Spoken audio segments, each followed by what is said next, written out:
ए बाबू ए क्या हुआ?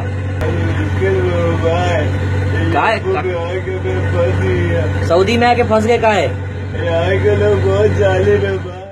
नहाने के लिए सोने का बाथटब, आलीशान होटल्स, गगनचुंबी इमारतें, रास्ते पर लग्जरी गाड़ियाँ, शेखों की रईसी भरी जिंदगी में ऐसी कई चीजें हैं जो जहन में आती हैं। लेकिन अगर हम आपसे कहें कि आप जो ये वीडियो क्लिप देख रहे हैं वो दुबई की है, तो क्या आप इस बात पर यकीन करेंगे? नहीं ना, क्योंकि इसमें शक नहीं है कि दुबई में रहने वाले ज्यादातर लोग एक लग्जरी और कंफर्टेबल लाइफ जीते हैं। लेकिन दुबई में कुछ ऐसा भी होता है जो दुनिया से छुपाया जाता है, और आज वो सब जानेंगे हम आज की इस वीडियो में। तो बने रहिएगा वीडियो के अंत तक हमारे साथ। लेकिन चैनल को सब्सक्राइब करना उससे पहले बिल्कुल ना भूलें। दोस्तों, अक्सर भारत, बांग्लादेश, पाकिस्तान जैसे देशों से बच्चे बाहर विदेश पढ़ने या फिर एक बेहतर जिंदगी जीने के लिए नौकरी की तलाश में जाते हैं। खासकर अगर गल्फ कंट्रीज की बात की जाए तो यहाँ ज्यादातर लोग टैक्सी चलाने या फिर कंस्ट्रक्शन का काम करने के लिए जाते हैं। लेकिन दूर से इस चमक के पीछे वहाँ काम कर रहे वर्कर्स की कुछ ऐसी हालत है जिसे देख आप हैरान रह जाओगे। कि हमको यहाँ कंस्ट्रक्शन लाइन में लगा दिए काम, और यहाँ खाने होने के लिए, पगार के लिए भी बहुत तकलीफ है साहब। दोस्तों, अक्सर जो लोग दुबई में मजदूरी करने जाते हैं वो इस आस में होते हैं कि वो कुछ सालों में पैसे कमाकर वापस अपने देश लौट आएंगे। लेकिन वहाँ जाकर इनका असलियत से सामना होता है। उन्हें वहाँ जाकर पता चलता है कि दुबई में इनका कोई वजूद नहीं है। वहाँ जाकर इन्हें ये एहसास होता है कि मजदूरी नहीं बल्कि वो यहाँ गुलामी करने आए हैं, और अब यहाँ से उन्हें रिहा सिर्फ उनके मालिक ही कर सकते हैं। कि हम 24 आदमी सऊदी अरब में फंसे हैं, हमारा कोई यहाँ मदद नहीं मिल रहा है। सरकार, मैं घुट घुट के जी रहा हूँ। आइए सबसे पहले जानते हैं कि ये वर्कर्स दुबई पहुँचते कैसे हैं।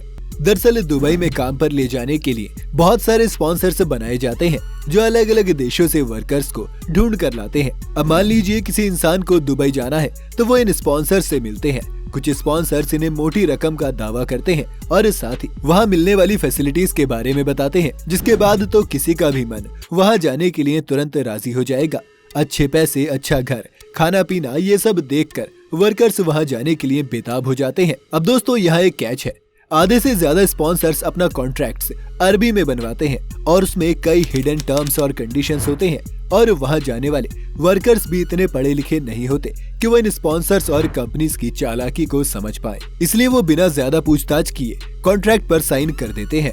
इसके बाद ये वर्कर्स आंखों में सपना लिए घर से इतनी दूर इन स्पॉन्सर्स के भरोसे चले जाते हैं। लेकिन वहां पहुंचने के बाद इनका हकीकत से सामना होता है। ज्यादातर केसेस में तो स्पॉन्सर्स ही गायब हो जाते हैं। कई केसेस में स्पॉन्सर्स अपने पास वर्कर्स का पासपोर्ट रखते हैं और फिर उन्हें जो सपने दिखाए जाते हैं वो चूर चूर कर देते हैं। न इन वर्कर्स को कॉन्ट्रैक्ट के हिसाब से पैसे मिलते हैं और न ही कोई रहने, सोने और खाने की ढंग की जगह। घंटों काम करने के बाद ये वर्कर्स मुश्किल से 15 से 20 हजार रुपए कमाते हैं। और अब तो सऊदी के कानून के मुताबिक बाहर के देशों से आए हुए वर्कर्स को हर महीने 100 दिरहम भी टैक्स के रूप में जमा करने होते हैं। अब ऐसे में जब वो वापस जाने की बात करते हैं तो उनकी बातों को नजरअंदाज किया जाता है और फिर उन्हें मारा भी जाता है। ऐसे कई किस्से सामने आए हैं जब दुबई गए वर्कर्स जैसे तैसे अपनी जान बचाकर वापस अपने देश पहुंचे हैं, और उन्होंने अपना दर्दनाक हादसा खुद अपनी जुबान से बताया है। इतना ही नहीं, दुबई में फंसे वर्कर्स भी कई बार खुद की हालत वीडियो के जरिए बता चुके हैं। आप खुद देख लीजिए। अब हमारे इंडिया सरकार का ही मुझे उम्मीद है कि वो मुझे यहाँ इस नरक से जल्द निकालें। अगर नहीं निकालेंगी, कुछ दिन और देखता हूँ, अगर हमारी इंडिया सरकार नहीं निकालेगी तो मैं आत्महत्या कर लूंगा। उसकी जिम्मेदारी हमारी इंडिया सरकार को होगी। देख लीजिए कैसे ये वर्कर्स दुबई से वापस भारत आने की पुकार लगा रहे हैं।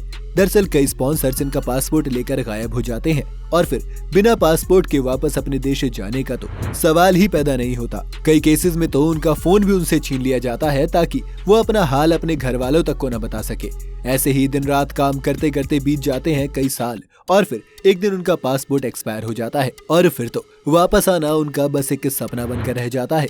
इतना ही नहीं, जो वो दिन रात घंटों काम करते हैं उनके पैसे भी उन्हें उस हिसाब से टाइम पर नहीं दिए जाते। दोस्तों, आप खुद कल्पना कीजिए कि कोई इंसान ये सोचकर दुबई जा रहा है कि वो वहाँ एक अच्छी जिंदगी बिताएगा, साथ ही अपने घर वालों को, परिवार को पैसे भेजेगा, लेकिन एक छोटे से रूम में 10 से 12 लोगों के साथ रहना, 18 घंटे काम करना, न छुट्टी का ठिकाना न पैसों का। तो ऐसे में इंसान क्या करेगा? कोई भी कहीं भी हो उनको दिखाओ, बताओ और खुद देखो और समझो कि यहाँ पे क्या क्या चीजें है, कैसे कैसे फ्रॉड होता है, कैसे कैसे क्या होता है। कई वर्कर्स तो थक हार के अपनी जान दे देते हैं और बाकी जिनकी हिम्मत नहीं टूटती है और जो आवाज उठाते हैं उन्हें मार दिया जाता है और इसकी खबर तक इनके घर वालों को नहीं मिलती। दोस्तों, सोशल मीडिया की वजह से दुबई के कई वर्कर्स की जिंदगी लाइमलाइट में आई है। कई लोगों ने उन पर हो रहे अत्याचार की बातें दुनिया के सामने लाई और ये देख सबके होश उड़ गए। इस वीडियो के जरिए हम ये बिल्कुल नहीं कह रहे कि सऊदी अरब जाने वाले हर इंसान के साथ ऐसा होता है। इनफैक्ट कई बार वहाँ फंसे हुए लोगों की मदद करने कई वकील और नेक लोग आते हैं, लेकिन हम तो यही कहेंगे कि अपनी समझदारी जरूरी है, इसलिए आप भी सोच समझकर सच को समझिए और आगे शेयर कीजिए। दोस्तों, ये सब जानने के बाद आप अगली बार दुबई की कोई आलीशान तस्वीर देखोगे तो क्या उसके पीछे छिपे इन वर्कर्स की कहानी आपके जहन में आएगी? आपको क्या लगता है कि हमारे देश की सरकार और सऊदी अरब की सरकार को ऐसे कौन से कदम उठाने चाहिए जिससे वहाँ रह रहे या फिर वहाँ जाने वाले वर्कर्स की जिंदगी में सुधार आ सके? हमें कमेंट्स में जरूर बताइएगा। उम्मीद है आज की इस वीडियो से आपको कुछ नई जानकारी जरूर मिली होगी। अगर आपको वीडियो पसंद आई हो तो इसे लाइक और शेयर जरूर करें। साथ ही हमारे चैनल फैक्ट स्टोरी को सब्सक्राइब करना बिल्कुल न भूलें।